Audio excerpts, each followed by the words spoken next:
looming debt crisis threatens China. The Chinese Communist Party has a plan.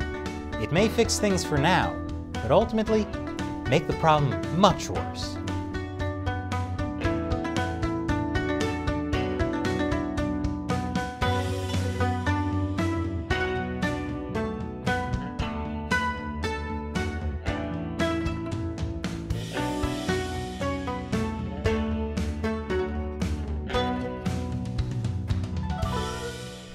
Welcome to China Uncensored, I'm Chris Chappell.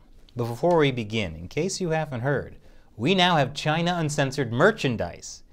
If you'd like to buy a t-shirt like this, or some of our other great t-shirts and mugs, check out chinauncensored.tv/merchandise. Get some cool stuff and support the show. Best of all, none of it is made in China. Good news! We may get to see a lot more giant statues popping up around China. There's a reason you sometimes see bizarre giant statues like these in Chinese cities. It's a great way to artificially boost the local economy. And the Chinese economy is in need of some boosting. China's economy is getting walloped by crises in energy, shipping, and real estate. The real estate crisis has to do with the slow-motion collapse of one of China's biggest real estate companies, Evergrande. The Hong Kong-listed giant has become one of the most indebted companies in the world, with more than $300 billion worth of liabilities. And it's struggling to pay it back, sparking fears of a default that could send tremors through China's economy. Property construction makes up about a quarter of the entire Chinese economy. The Chinese Communist Party cannot afford to let that go. It needs to boost the country's GDP, no matter how artificially. Fortunately, China's economy is state-planned. And yes, the Communist Party has a plan to deal with this crisis: have local governments take on more debt in the form of special bonds.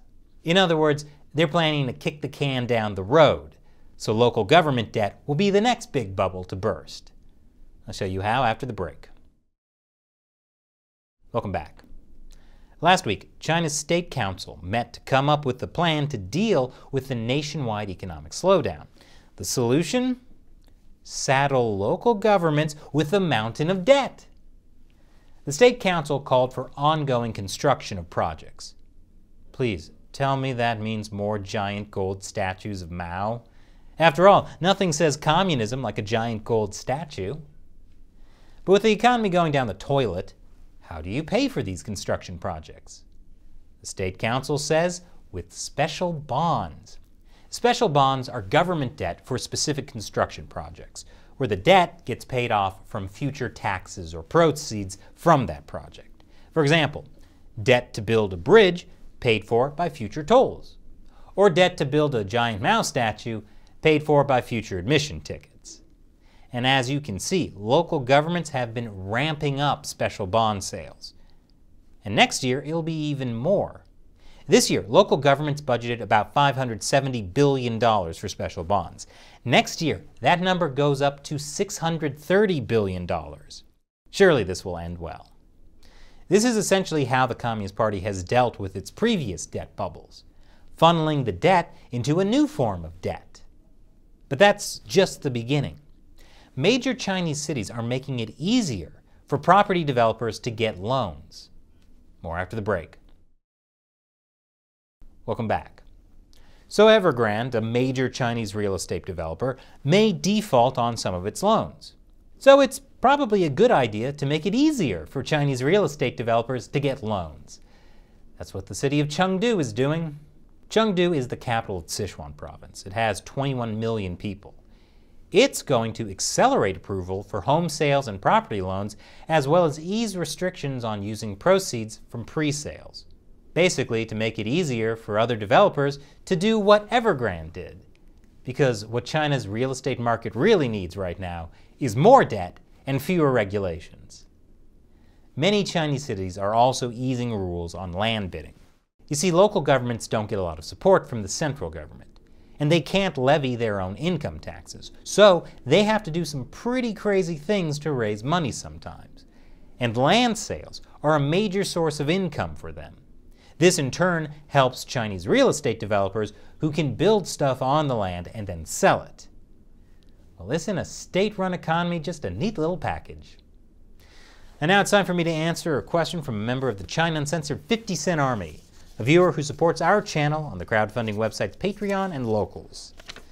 W. Leclerc asks on Patreon, on the subject of Taiwan, what do you think are the winning conditions for a Chinese invasion of Taiwan? And do you think the CCP believe they can achieve these conditions? Well, I think the biggest thing that would make a Chinese invasion of Taiwan possible is if for some reason other countries, particularly the US, doesn't come to Taiwan's aid. Now don't get me wrong, even on their own, Taiwan would make any Chinese invasion force pay a bloody price. But without international support, the CCP could blockade Taiwan. That's something Taiwan is already warning about. Would the US abandon Taiwan? I doubt it. It's so important to US national security interests and regional stability in the Indo-Pacific, and would be so contrary to all the recent support the US has been giving Taiwan. And with any luck, that support is enough deterrence to prevent an invasion from ever happening. Thanks for your question and your support, W. Leclerc. And thank you to everyone who supports China Uncensored on Patreon or Locals. It's not easy to expose the Chinese Communist Party, and we could not do it without your support.